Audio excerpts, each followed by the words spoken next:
कर्म का बंधन अवश्य निर्मित होता है, किंतु कार्य का बंधन निर्मित नहीं होता पार्थ। तुम्हें कर्म और कार्य के बीच क्या भेद है, ये जानना आवश्यक है। सभी कर्म कार्य, किंतु सभी कार्य कर्म नहीं। कर्म उस कार्य को कहते हैं जिसके साथ फल की आशा जुड़ी। मनुष्य जब भी सुख की, संपत्ति की, प्रशंसा की आशा रखकर कोई कार्य करता है तो वो उस कार्य के फल से बंध जाता है।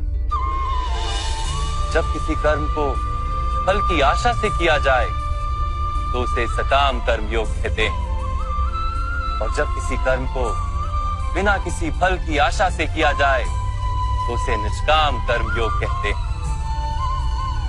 इसी कारण से उसे बार बार जन्म लेना पड़ता है। वास्तव में मनुष्य को कोई कर्म नहीं बांधता, कर्म से जुड़ी आशाएं उसे बांधती।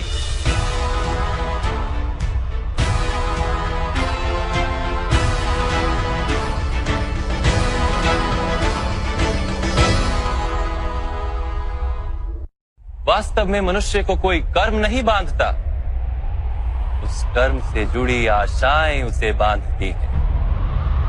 वो कैसे माधव? यदि इस युद्ध में तुम्हें विजय होने की आशा है तो पराजित होने पर तुम्हें भीषण दुख होगा, और वो दुख तुमसे कोई अन्य कार्य करवाएगा जिसके लिए तुम्हें दूसरा जन्म लेना पड़ेगा। और यदि तुम विजयी हुए तो तुम्हारा अहंकार बढ़ेगा, और वो अहंकार तुम्हें विश्व विजय के लिए प्रेरित करेगा, तुमसे हत्याएं करवाएगा और उसका पाप तुम्हें बांधेगा। विचार करो, यदि तुम्हें इस युद्ध में ना विजय का मोह और ना पराजय का भय, तो इस युद्ध के अंत में तुम्हें सुख प्राप्त होगा या दुख प्राप्त होगा? ना सुख माधव, ना ही दुख। अर्थात तुम्हारा सुख, दुख, हताशा, निराशा, अहंकार युद्ध के कारण नहीं है। युद्ध के साथ तुमने जो आशाएं बांधी हुई हैं, उसके कारण है। क्या ये सत्य नहीं है पार्थ?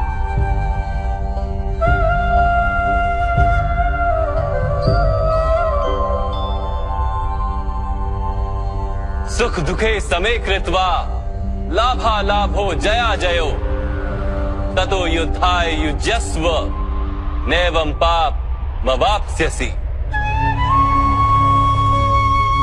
अर्थात सुख दुख को समान मानकर लाभ हानि जय पराजय का विचार किए बिना यदि तुम युद्ध करोगे कौन्तेय, तो तुम पाप के भागी नहीं बनोगे। इसी को कर्म योग कहते हैं। जो सांख्य का ज्ञान प्राप्त कर लेता है वो ये जान लेता है कि वो शरीर नहीं, केवल एक आत्मा है। शरीर के भोग और अनुभव तो केवल मृत्यु तक है, अर्थात वास्तविक नहीं, केवल माया है। उसके लिए कर्मयोगी बनना सरल हो जाता है। परंतु माधव, यदि कार्य से बंधन निश्चित है तो क्या संसार का त्याग करके संन्यास लेना उचित नहीं? इसी विचार का परिणाम है कि आज ये युद्ध हो रहा है पार्थ।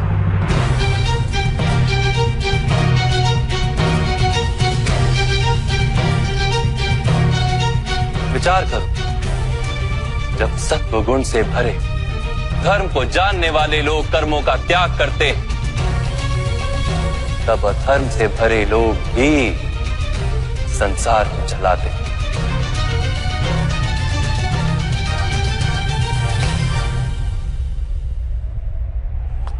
यदि महामहिम ने संसार का त्याग ना किया होता तो आज अधर्म इतना बढ़ता ही नहीं।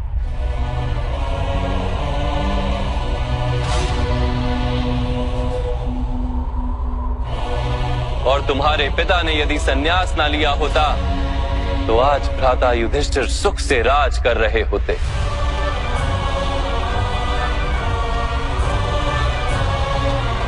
और अपनी प्रजा को न्याय और धर्म का ज्ञान दे रहे होते। किंतु दुखदायक बात तो यह है पार्थ कि सत्वगुण से भरे मनुष्य ही संसार को लाभ दे सकते हैं, किंतु वो ही संन्यास का विचार करते हैं। जैसे जल तो भाप बनकर उड़ जाता है और कीचड़ वहीं पड़ा रहता है, वैसे सत्वगुणी सज्जन लोग तो संसार का त्याग कर देते और तमस से भरे अधर्मी लोग संसार में कार्य करते हैं। इसी कारण से संसार में पाप और अधर्म बढ़ता है।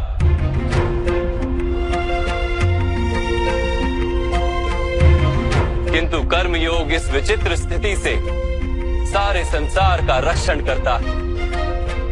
कर्मयोगी फल की आशा का त्याग करता है, किंतु कर्मों का त्याग नहीं करता। वो इसी संसार में रहता है सन्यासी की भांति, सारे कार्य करता है किंतु उनमें लिप्त नहीं होता। कर्मयोगी अपनी संतानों से, स्वजनों से, अपनी प्रजा से कोई अपेक्षा या आशा नहीं रखता। स्वयं उसे संन्यास का लाभ होता है, किंतु समाज को संसारी की भांति लाभ देता। मनुष्य अपनी संतानों के सुख के लिए श्रम करता है माधव। अपनी संतान से सुख की अपेक्षा कैसे न रखे? मनुष्य अपनी संतानों के लिए जो भी करता है वो व्यापार है या प्रेम पार? प्रेम माधव। तो फिर अपने कार्यों के प्रति फल की इच्छा क्यों पार? भविष्य का लाभ तो व्यापार में देखा जाता है, प्रेम में नहीं। जो मनुष्य अपनी संतानों का चरित्र निर्माण उचित रूप से करता है, संतानों को प्रेम और धर्म के संस्कार देता है, उसकी संतानें भी मनुष्य को प्रेम और सुरक्षा अवश्य देती। संतानों के कर्म, स्वजनों के व्यवहार उनके कर्म है पार, और जब उनके कर्मों पर हमारा कोई अधिकार नहीं होता तो उनसे आशाएं और अपेक्षाएं रखने का क्या प्रयोजन? यदि गहन विचार करोगे पार्थ तो शीघ्र ही ये जान लोगे कि जीवन में ऐसा कोई कार्य नहीं है जिसके साथ आशाएं और अपेक्षाएं जोड़ना अनिवार्य हो। जब सृष्टि ही परमात्मा है और मनुष्य स्वयं परमात्मा का अंश है, तो सारे कार्य परमात्मा ही करते हैं। मनुष्य स्वयं कुछ नहीं करता।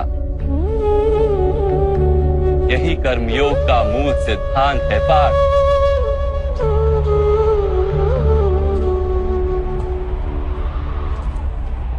तुम्हें भी कर्मयोगी बनकर ये युद्ध करना आवश्यक है पार्थ। त्रिगुणिया विश्या वेदा निस्त्रिगुण्यो भवार्जुना, निर्द्वंद्वो नित्य तत्वस्थो निर्योग क्षेम आत्मवान। तीन गुणों का त्याग करके निर्गुण बन जाओ पार्थ। इस द्वंद्व से मुक्त हो जाओ। सदा सत्व अर्थात परमात्मा में बुद्धि लगाकर कर्तव्य का वहन करते रहो। कुछ प्राप्त करने की इच्छा और कुछ प्राप्त किए हुए का रक्षण करने का विचार त्याग दो पार्थ, और अपनी आत्मा को स्वतंत्र कर।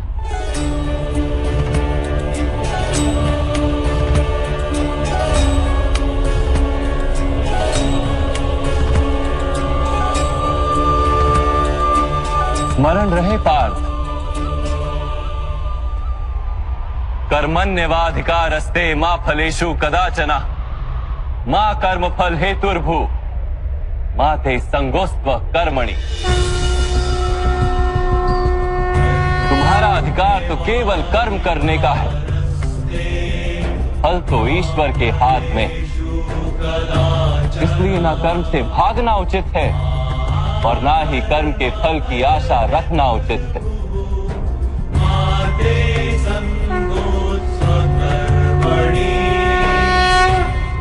जो फल का त्याग कर दे परंतु कर्म का त्याग ना करे, ऐसे कर्म योगी को कैसे जाना जा सकता है माधव?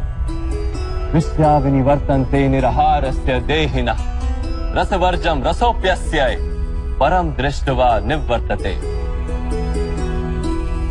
सुनो पार्थ, जो स्वाद से छूटने के लिए भोजन का ही त्याग कर देता है, वास्तव में उसके मन से स्वाद की लालसा कभी जाती ही नहीं।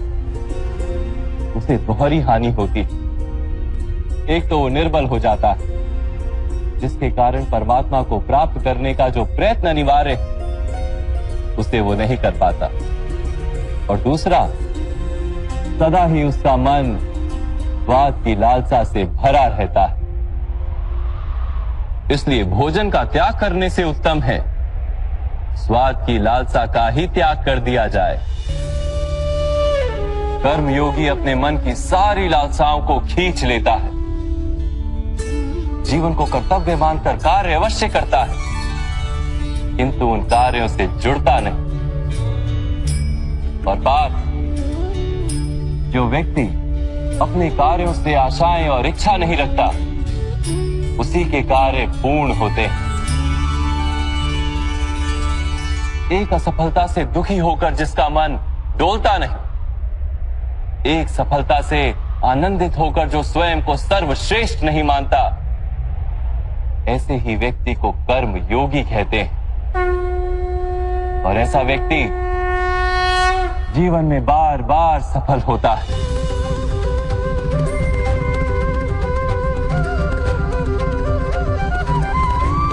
ध्यायतो विषयान पुंसः संगस्तेषु पजायते संगात संजायते कामा कामात् क्रोधो भिजायते क्रोधात् भवति सम्मोहः सम्मोहात् स्मृति विभ्रमः स्मृति भ्रंशात् बुद्धिनाशो बुद्धिनाशात् प्रणश्यति। फल की आशा से कामना प्रकट होती है, और कामना का तो स्वभाव है असंतुष्ट रहना। असंतोष से क्रोध उत्पन्न होता है, और क्रोध से मोह जन्मता है। मोह के कारण व्यक्ति आचार और व्यवहार का ज्ञान ही भूल जाता है। ज्ञान के जाने से बुद्धि चली जाती है, अनुचित प्रकार के कार्य होने लगते हैं, और समाज ऐसे व्यक्ति का शत्रु बन जाता है। और अंत में ऐसे मनुष्य पूर्णतः पतन हो जाता है।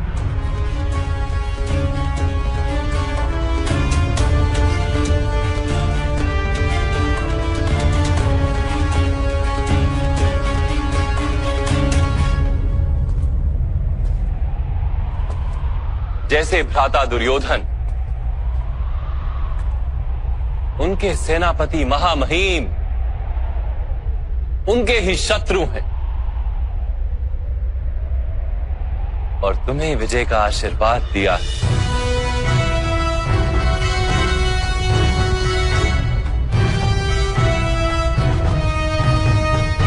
पार्थ, कर्मयोग ब्रह्म विद्या का दूसरा चरण है। परमात्मा में अपनी बुद्धि स्थिर करो, स्वयं को आत्मा जानो, मिथ्या बंधनों से मुक्त हो जाओ, और फल की आशा का त्याग करके केवल कर्म करते रहो।